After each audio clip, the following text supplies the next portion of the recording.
Hey guys, I'm at Stephen and Peggy's house. We're looking at doing a system replacement. I'm starting with some ductwork modifications first. So this piece of wall stack that was installed in the ceiling here is going to come out. We're going to end up adding some vents here, but let me back up a little bit to this side of the basement. So the furnace is just on the other side of this wall. And you can see the supply ductwork came up into the ceiling, and then it came through this wall. And then they just discontinued it and tried to put a piece of wall stack in to make up the difference.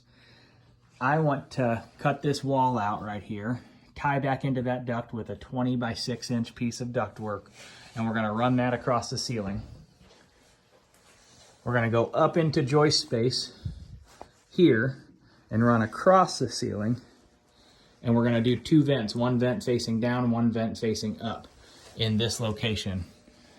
That light you're seeing is actually going straight up into the second floor right now, so this goes nowhere. So we'll have one vent facing up, one vent facing down in this area, and if we need to go over a couple joist spaces, we can, however it works best.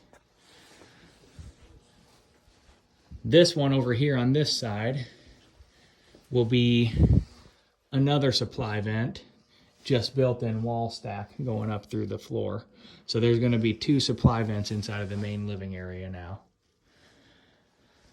I'd like to do a return up there, but I don't think there's a good way to put a return up on the main floor without ripping this entire ceiling down. So what we're going to end up having to do is back here into the system is we're going to pull this furnace out, and we'll set our new furnace back in the same spot on top of a base if we need to, or if I can get a 40-inch tall furnace so we don't need a base, that would be ideal. We're just going to cut right there from the bottom of the plenum back down to the floor and rebuild. And then we're going to do a return drop. The return drop is just going to be from that location right there, that slip drive. That's 66 inches back down to the floor. So you'll have to put a cap on the bottom of that and then bring a 25 by 10 inch piece of ductwork to the floor with a 5-inch media cabinet in between the furnace and the drop. We got about 73 inches or so from the bottom of the furnace to the bottom of the ductwork, so it should be able to get the furnace and the coil all in there at the same time. This ductwork here on this side is going to stay the same. Nothing's changing with that. And then there's a 6-inch that comes off of that right up into the kitchen here. Flue pipe is currently ran in 6-inch flue and runs around the corner and goes into the chimney. We're probably gonna have to do the same thing, so we'll run it around the front of the system and go into the chimney. It's a central masonry chimney, so it should not need a liner. Drain lines for the system run down to a floor drain right here in front of the system, and then gas lines, we'll just put a new gas cock in and rebuild from there back down to the new system. Electrical can all be reused. It runs in conduit. It's over here on this top side of the furnace. There's a switch down there for the furnace as well. And that's everything down here in the basement for now.